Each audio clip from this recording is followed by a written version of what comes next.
Good evening, I'm Shannon Rozewicz. And I'm Blair Hicks. Here's what's coming up next on Panthervision. Math problem for you. Those two rules about logarithms. What is 40% of Math 95? We'll give you your grade next. So you're not going to get much better field position than that. So. The UWM football team is getting ready for another season. Boom! Wait, UWM has a football team? We'll tell you more. It's interesting and weird. Could interesting and weird help you get a job after graduation? We'll explain. German influence has come to UWM. I have yet to figure out how you get the current American teenager to want to wear lederhosen.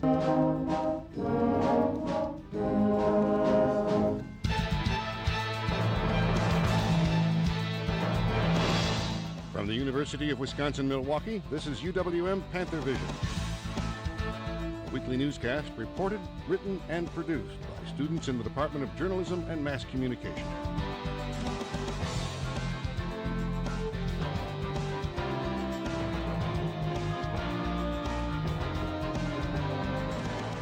And now, the news.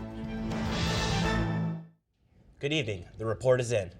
The working group formed to look into UWM's active shooter preparedness has released its recommendations. The report comes after a year-long Panthervision investigation.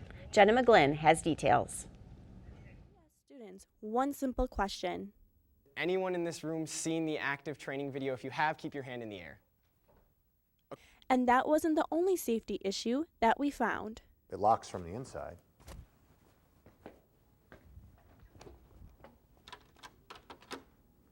Oh, not this one.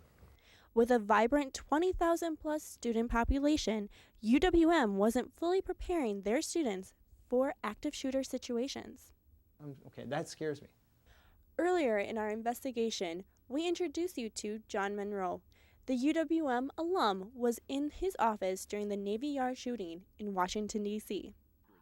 All you could hear was gunshots and people screaming. Monroe says training new students at orientation is key. It's necessary these days, and if people don't do it, to me, it's almost a form of malpractice. In response to our investigation, a working group was commissioned in December that would discuss active shooter preparedness. Well, I think that's a real good topic for this working group because it will have faculty, it will have staff, it will have students on this working group. The working group finished their recommendations report and sent it to the vice chancellors on May 1st. One of the areas that we looked at was communication. How do we communicate to students, faculty, and staff? That one of the recommendations is that this video be shown at all new student orientations. We can really touch a lot of people in 6 minutes.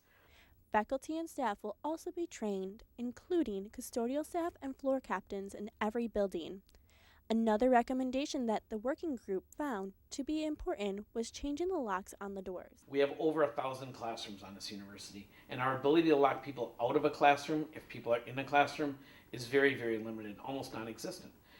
Marzion says that this will be a process in making these changes, but in a year, I can guarantee you there will be progress.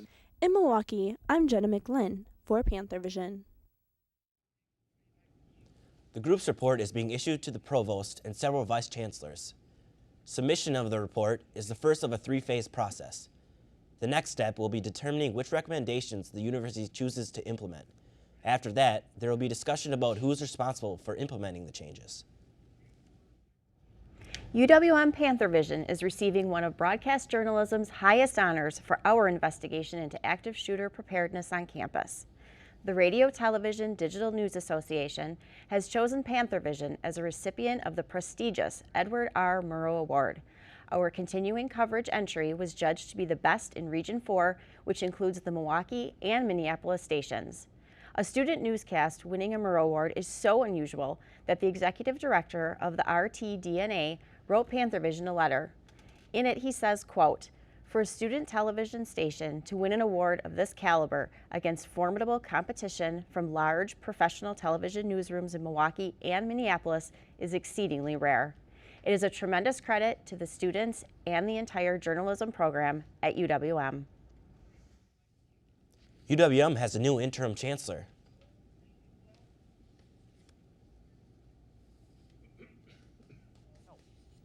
And welcoming UWM Interim Chancellor Mark Money.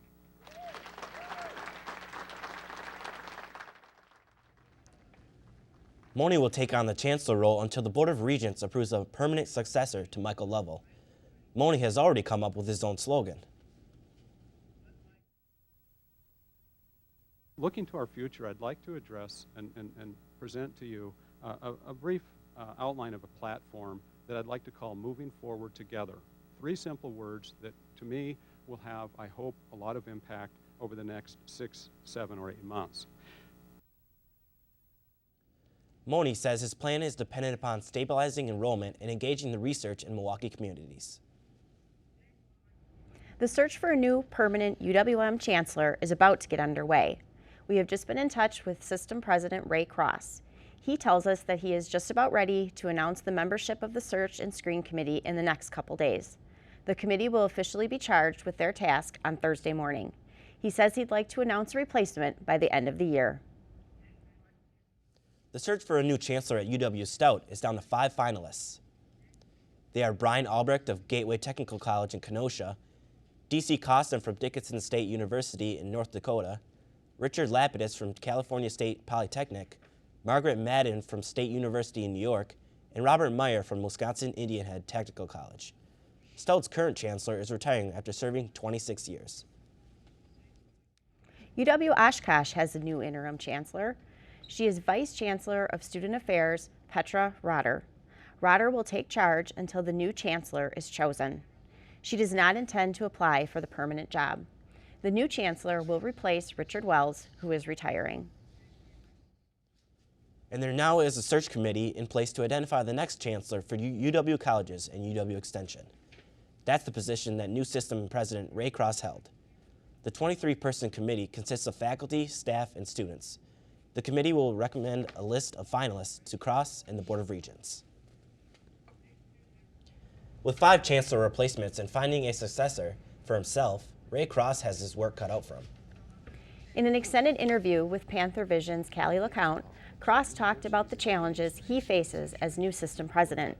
He says the system needs to work on repairing relationships with state legislators. People look at this big university system, and it seems like such a large entity that it's hard for them to really connect to.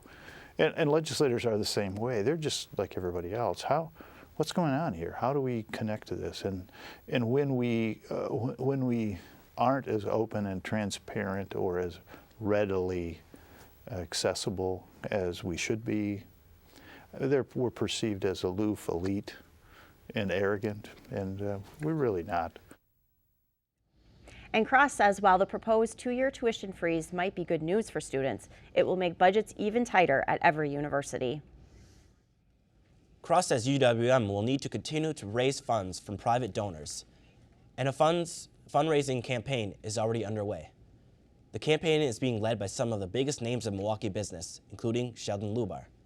Metropolitan Milwaukee Association of Commerce Chairman Ted Kellner is also part of the effort. While the goal of the campaign has not been officially set, Kellner says their goal is $175 million, but Lubar says he's hoping for up to $300 million.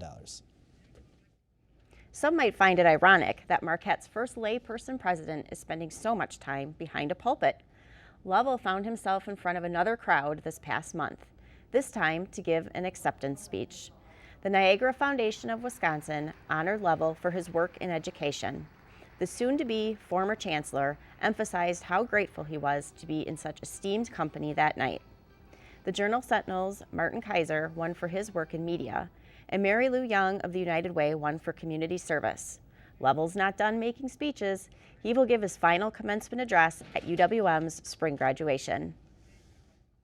UWM is subtracting Math 95 and Math 105 from next semester's curriculum, but students aren't feeling lucky just yet. The school is adding Math 92 and 102. The change was made to meet the struggles that many students have had. Almost 40% of students failed their first semester of Math 95 and 105. Panthervision's Norma Ortiz has the story. Are underway for the UWM Math Department. The department is taking on a whole new approach as to how it's going to teach the dreaded Math 90, 95, and 105 courses. There will be no more Math 90 or Math 95 taught at UWM. We're going to have these alternative pathways approaches going forward. The Pathways program will introduce 3 new courses: aimed at teaching students math that is more relevant towards their backgrounds and majors. The first one is something that's completely different. It's a math literacy for college students. And this is going to be really focused on specific content-oriented questions and sort of bigger questions rather than the sort of drill and skill type of approach to math that most people are used to coming out of high school. These 2 semester courses will be Math 92 and 102. The second one is going to be algebraic literacy, and this is going to be relatively similar to the current 95, 105. These courses will be Math 98 and 108. Then the third one is a pathway that's designed to get students up to speed. We're calling this the flipped ALEX pathway. This course will be very similar to the current math course known as ALEX, an online artificially learning software where students complete 2 semesters worth of math classes. But why is the math department implementing these new changes to begin with? Much of it has to do with the alarming failure rate in the current math courses. Students are not passing the courses with a C or a better, and thus are required to repeat the courses again. But why are they not passing these courses? High school teachers tend to baby you. If you don't do well on a test, okay, go ahead and take it again. And the second one, they don't make you do word problems. And the emphasis that we have with our college level math programs is this sort of higher level thinking, and word problems, for better or worse, or conceptual, more content-driven, conceptual-driven problems are a big part of that. But it doesn't necessarily mean that the problem starts in high school. Personally, I think one of the main things is actually attendance. So whether it has to do with attendance, lack of interest, or past high school teaching, students who have yet to take college math or are not passing college math will have new opportunities to advance. But starting next fall, you can say goodbye to Math 90 and Math 95. In Milwaukee, I'm Norma Ortiz for Panthervision. Faculty and staff will begin training for the new courses starting this month, and advisors will begin helping students to decide which pathway is more suited for their majors and backgrounds. A former dance graduate student is suing UWM. Scott Lyons filed a complaint in Milwaukee Federal Court. He says he received fellowships that included health insurance. Lyons claims that his fellowship and health insurance had been terminated and UWM never informed him. He says he had several medical procedures that cost $10,000, and now he's stuck with the bills. UWM officials say they are checking on whether the university will respond to the claims. Commencement is just around the corner, and graduates will be flooding the job market. But what are the odds of landing that dream job right after graduation? Panthervision's Ann Matusi reports. This isn't the latest smart car model. And it certainly isn't the most fuel-efficient model. It's just cool because, I mean, they don't really make them like this anymore, It's got the old straight 6 engine, It's just from a different time, It's almost like a museum piece. You don't keep it around because it's like the best car ever, but it's more just because it's interesting and weird, and they don't do it like this anymore. So it takes some special TLC to make this vintage car's engine purr. And UWM's senior Desmond Jones spends 15 to 20 hours a week fixing up cars just like this one, for fun. But how does Jones's love of cars potentially hold the key to his future? What really makes you stand out, I think, is those things that are outside of the norm. So, for instance, what are you passionate about? Who are you volunteering with? What do you do in your spare time? But despite Jones's passion for mechanics, he has yet to see that turnaround when applying for jobs in the creative fields of journalism and digital marketing. It really sucks to just keep applying and applying and applying and not have anything come of it. I mean, I sit down and I spend like 8 hours on having a resume that looks really good and reads really nice that people will like and I feel like will get me hired, but then, LinkedIn is one of those horrible things where you can see everybody get jobs that you applied for. But from what recruiter Emily Kreger has to say at the UWM job fair, Jones is headed down the right track. I don't think it hurts anything to be creative and really show, part of you on your resume too. The do's and don'ts on resumes are objective, and there are job opportunities out there. It may take a few laps before you land that dream job, but sometimes slow and steady wins the race. In Milwaukee for Panthervision, I'm Ann Matusi. Chancellor urges applicants to check their Facebook, Twitter, and other social media for any hazards and anticipate any questions employers might have. UW-Madison is fighting a bike theft problem. The UW-Madison Police Department is investigating 21 bike thefts on campus. Many of the thefts involve bikes that weren't locked or had an inexpensive lock cable. In an effort to catch the bicycle bandits, campus police are now relaunching their Bait Bike program. If a Bait Bike is stolen, officers can track it in real time. Police have used the technique successfully in the past. You may not have realized it, but apparently there were student association elections again last week. We say apparently because after sending dozens of emails to the press, the group organizing the elections wouldn't answer any questions for Panthervision. The group ASAP, Alliance of Students Achieving Progress, organized the latest elections. They claim the student association, which held elections 2 weeks ago, was illegally formed and doesn't exist. UW-Madison is advising students to take precautions so they don't get the mumps. Health officials say they have had several confirmed cases, and they include students who were fully vaccinated as children. The highly contagious disease has not hit UWM and hasn't been present here since 2005. Panthervision's John Holman reports. Taking a rest after class, grabbing some free literature, or just checking your mail. Well, what we see this time of the year is as individuals are maybe taking not as good of care of themselves as they should in terms of sleeping and regular meals and staying hydrated, is that individuals can get kind of worn down. Mumps spread quickly, especially at a university where everyone is in close contact. So when somebody gets diagnosed with the mumps, that is a reportable disease to the health department.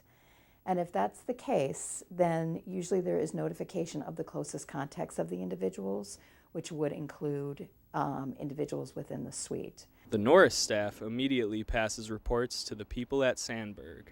Yeah, so I would say that the typical response could, depending upon the nature of the issue, typically involves communication to students in terms of what they need to know, if there's any kind of behavior modifications that they need to make to keep themselves safe and healthy. We notify our staff in case there are, certain types of outreach that we need to do or preparations that we need to make. Norris has dealt with this in the past.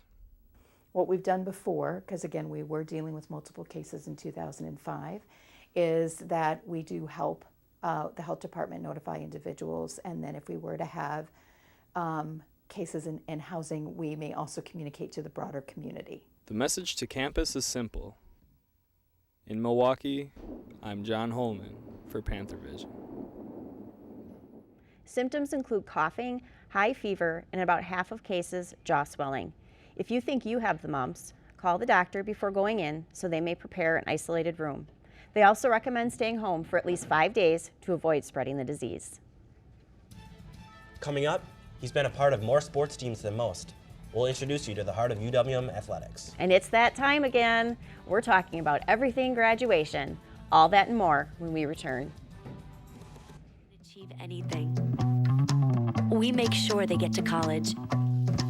Federal student aid provides more than $150 billion in grants, loans, and work-study funds to make college possible for anyone with the mind to get there. Because if given the chance, minds will do great things. Federal Student Aid, proud sponsor of the American Mind. Learn more about money for college at studentaid.gov. The Surgeon General issued this warning because smoking causes lung cancer. The Surgeon General issued this warning because radon can cause lung cancer. Radon is an invisible radioactive gas that seeps inside your home from underground. Protect your family. Have your home tested. Call 1-800-SOS-RADON. Radon problems can be fixed. The search for a new chancellor brings with it worries of change. But for one family, it's a worry you wouldn't expect. Daniel Staub explains why. Chancellors come and go. When I became chancellor, I could have never dreamed of becoming Marquette's first lay president. So do coaches. But thanks to this former coach, Go! there's one constant at UWM.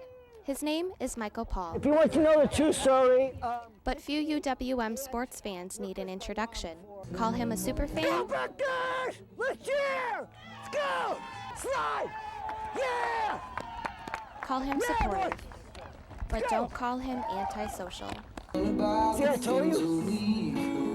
Got you mic'd up, huh? Yeah, TV show doing a story about me this week. In fact, he's so friendly, that's how his sports story starts. 20 years ago, he cleared tables in the union, but he was too friendly. Michael would spend all of his time talking to the students and socializing. And although he's supposed to be cleaning a table, it's very hard for him to clean a table like this. Enter Bruce Pearl. That's my second favorite cheer. My favorite cheer is UWA! He ate at the union and took a liking to Michael. Bruce invited him to a basketball practice. And that's really how it started. He invited him to a practice. And he never left. And he never left. So began a special dance between fan and coach. He came like a dad to me. It's a dance that stretches from the Kachi weight room to the court, Go boys, more run. to the field. Go, face it.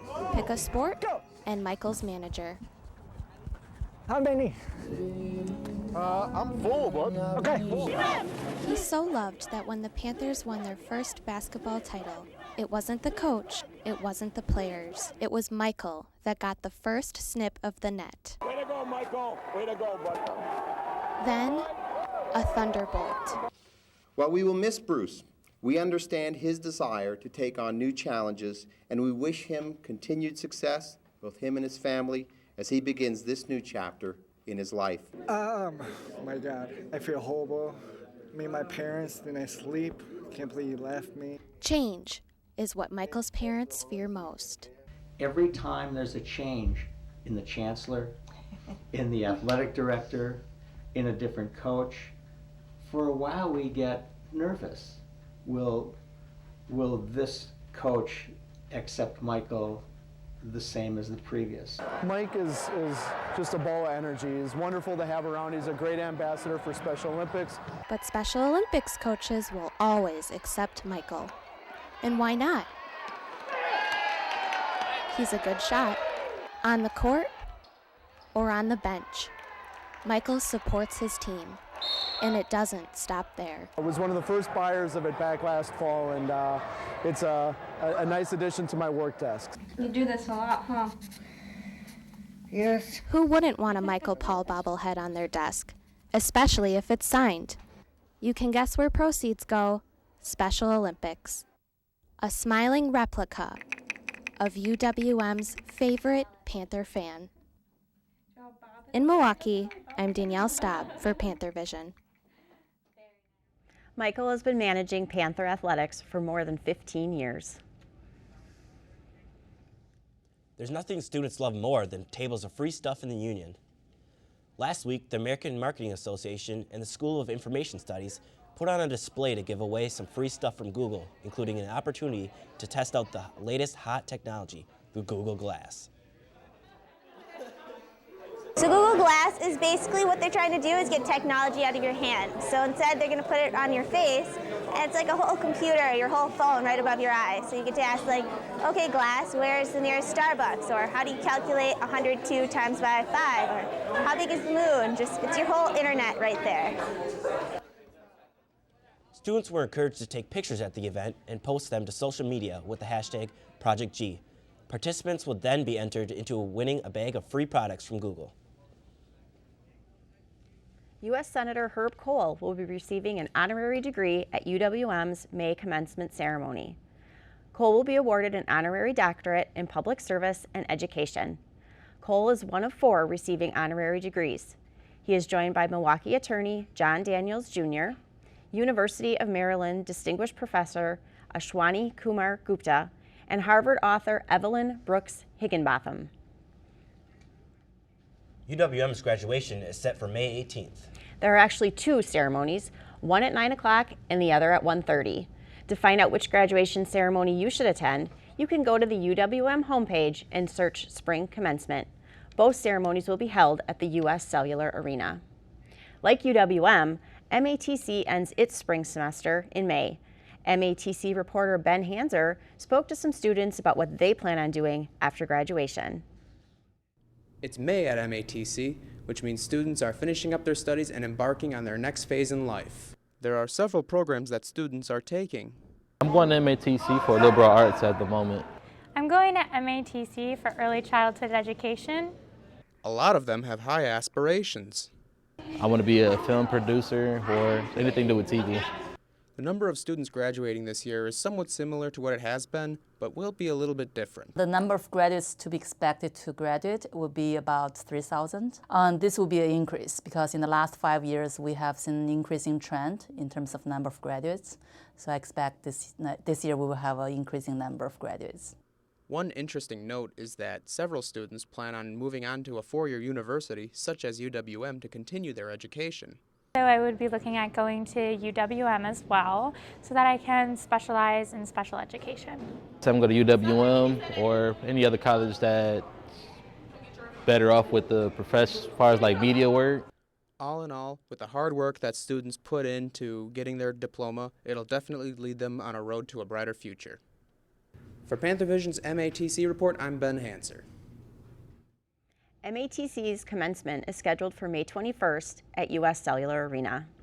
Lisa Aaron Brown joins us with a look at our weather. Hi Shannon, hi Blair. Hey. Well, this week it seems like I have some good news and a bit of bad news. If we take a look at our highlights, we've got some weather peaking in the 70s. We have a little bit of thunderstorms this week, and it looks like the snow might finally be melting for those folks up north. If we take a look at our current conditions, the temperature is 53 degrees, dew point of 30. We got some clouds in the sky, but right now we're staying pretty dry. Bar pressure is at 30. Looking at the rest of the day, again, high of 53. We'll see a low right around 38 degrees with a 20% chance of precipitation. Looking at the lows across the board today, everyone's right around in the mid-30s. Right up north in Rhinelander at 32 degrees, right at freezing, and us here in Milwaukee at 36. And if we look at the highs for the day, everyone seems to be right around the mid-50s, with the exception of us here in Milwaukee. We're looking at a low of 46 degrees. If we take a look at what we've got tonight, unfortunately, the weather's going to take a dip in the temperature. We should expect some rain and clouds through the night. Looking at tomorrow, again, we've got rain and clouds with a slight increase in our temperature, a high of 54, a low of 43 with a little bit of wind. Looking at our week weather, we have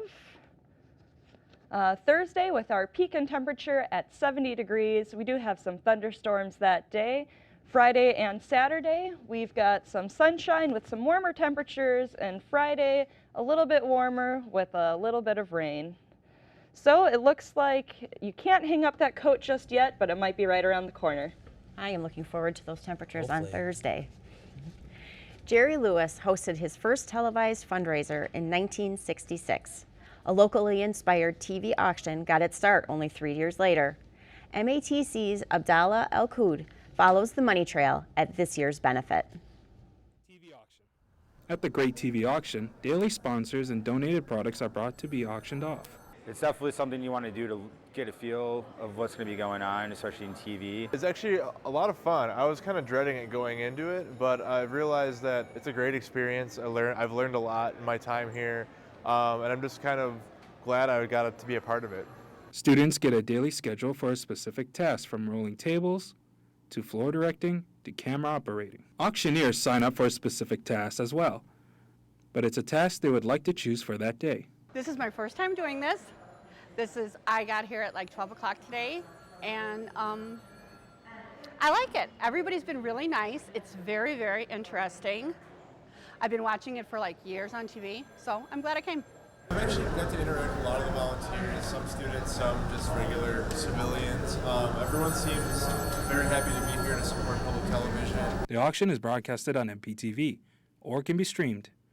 Interested buyers used to only able to call, but now they could bid online. This is Abdallah El-Koud, MATC reports. There's still time to watch this year's fundraising action. The auction will air on channels 10 and 36 and on the web at greattvauction.com. When we return, the halls are alive with the sound of music. And why does the Division I team have to rake the field? We'll tell you more when we come back.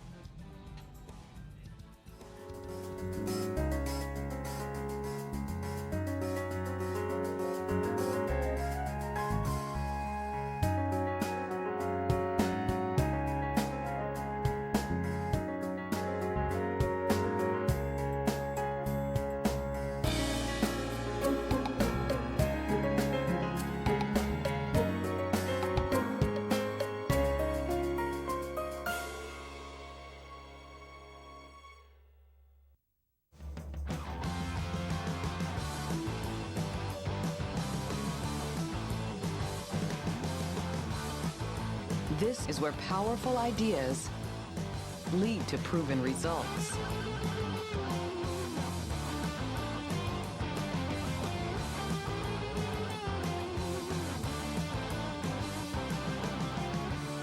This is where you belong. It's said that once a Panther, always a Panther, but one athlete is leaving UWM behind. And women's tennis is making history. Joshua March joins us now with sports. Josh? Women's basketball star Ivana Young is trading in her Panther paws for Patrick Laws. Young, shown here making a layup last season, is a 6'1" sophomore power forward. She was first on the team in rebounding and third in scoring. The double-double machine is a Milwaukee native. She's played in the city for the last 6 years, lighting it up at Rufus King High School before making her way to UWM. Baseball may still be America's pastime, but UWM puts a new spin on the old tradition. Panthervision reporter Scott Wise tells us the unusual way the Panthers warm up for their games. Typical sights before a baseball game include seeing players loosening up their arms, playing catch, or chit-chatting with teammates. But pregame is anything but normal for the UWM baseball team, and I'm not talking about the giant dog reminiscent of the Sandlot. We got to do field work. Literal field work, says third baseman Nick Eunice. We'll have to rake the base paths, smooth them out, fill in any holes or divots around the bases. For UWM, maintaining the field before and after games has become common practice for years, says Coach Corey Bigler. This is my 11th season at UWM, and I know for that long we've been doing the field. Players have to spray on the foul lines, put in the bases, smooth the infield, water the field, and prep the mound on top of playing the game. Yeah, I mean, I don't mind it. We all have grown up doing it in high school. And players each have their own role in the maintenance. We all have our select duties. Could the teamwork needed to maintain a field make for a home field advantage for the Panthers? Well, I'll tell you what, our record here is pretty outstanding. Home field advantage or not, both players and coaches have nothing but good to say about playing at the Hank. We take pride in playing at home, playing at the Hank. I love playing at the Hank. There's nothing better than the Hank. In Milwaukee, I'm Scott Wise for Panthervision. Coach Bigler says UWM doesn't have the budget to afford an external grounds crew. The UWM's men's track and field team cleaned house at the Horizon League Championships this past weekend. The team won a total of 6 events and finished second overall in the conference. Sophomore Sean Bowler won the league decathlon title. Senior Darrell Busby broke 2 league records and was named the male conference male athlete of the year. This was the 5th time in school history that a Panther won that honor. UWM went to the podium 9 times on the second day of the event. On the final day, the men's team started down 63 points after a furious comeback. They finished in second place. The team is taking a well-deserved break until May 9th when they compete at the Dr. Keeler Invitational in Naperville. A regular season title, a freshman first-teamer. Best record in program history, it was a landmark season for women's tennis, but they couldn't bring home the ultimate prize. The team lost to Youngstown State in the Horizon League Championship Tournament, 4 matches to 3. The UWM club football team is a well-kept secret. Most students don't even know they exist. Panthervision reporter Blair Hicks takes us inside the spring practice as the guys suit up for the upcoming fall season. The club football team is what training camp is at the Packers. The Panthers shake the dust off the pads and get back to work. Head coach Dave Mogensen says he's happy with what he's seen so far. Spring practice has been good. Our numbers are up. We've been pretty good recruiting-wise. Numbers are up. We had 4 weeks here. I can't believe it's over. It feels like it was just last week. We're getting ready to roll. By definition, it's club football, but he would argue it's similar to other programs. Spring ball, we do it like any other NCAA team would. It's not a whole kind of thing like it is in the fall. We're not scheming for a game. We're not getting prepared for our next opponent. We're just trying to become better football players at each practice, and I think we did a good job of that. Despite the positive progress this spring, there are still areas of the game the Panthers need to improve on from last year. Well, every team has stuff that we're good at, we're bad at. Last year, based on our fall season last year, we won a lot of games by scoring a lot of points. Our defense didn't play as well as they should have. We had a lot of talent. We had to get it molded together. Our quarterback pressure and our defensive backfield Our linebacking core was pretty solid last year, but if we can get even more pressure on the quarterback, that's going to take less pressure off the defensive backs, and just in turn, we're going to be better. As for the offense, quarterback Sam Clark says they need to be consistent. Next fall, we expect to get better each game. We just got to stay focused, take one game at a time. If we do that, everything else will fall into place. In Milwaukee, I'm Blair Hicks for Panthervision. With the spring semester coming to a close, the club football team will be wrapping up practice, but they don't exactly get a break. Over the summer, they will attend an off-season workout program. That's it for sports. Back to you, Shannon and Blair. You get a bunch of teenagers to wear lederhosen? Panthervision's Lisa Aaron Brown checks it out. Students enjoy texting or surfing the web on weekends, but students from Plymouth High School have a different idea of fun.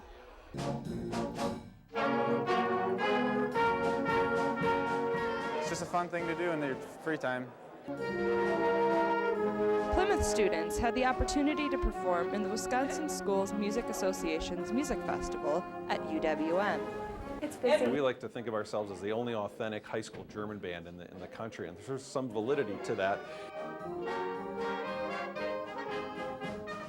We're the only one in the nation, actually, that plays German music with actual outfits. In Plymouth, nearly 50% of all residents are of German heritage. Students enjoy connecting to their heritage through music. German band is probably one of the most fun things I've done. The same band also plays at Milwaukee's German Fest, and you guessed it, full traditional wear. And I have yet to figure out how you get the current American teenager to want to wear lederhosen, but they do. In Milwaukee, feeling the music, I'm Lisa Aaron Brown for Panthervision. More than 200,000 students perform at the music festival. It's held at multiple locations around the state. Thank you for tuning in for tonight's edition of Panthervision. You can watch us on Time Warner Channel 14 and AT&T UVerse Channel 99 at 5 o'clock on Wednesdays and Fridays. This is our last newscast of the semester. A special thank you to the students in MATC's video and television production program for making us look good each week. Have a great summer.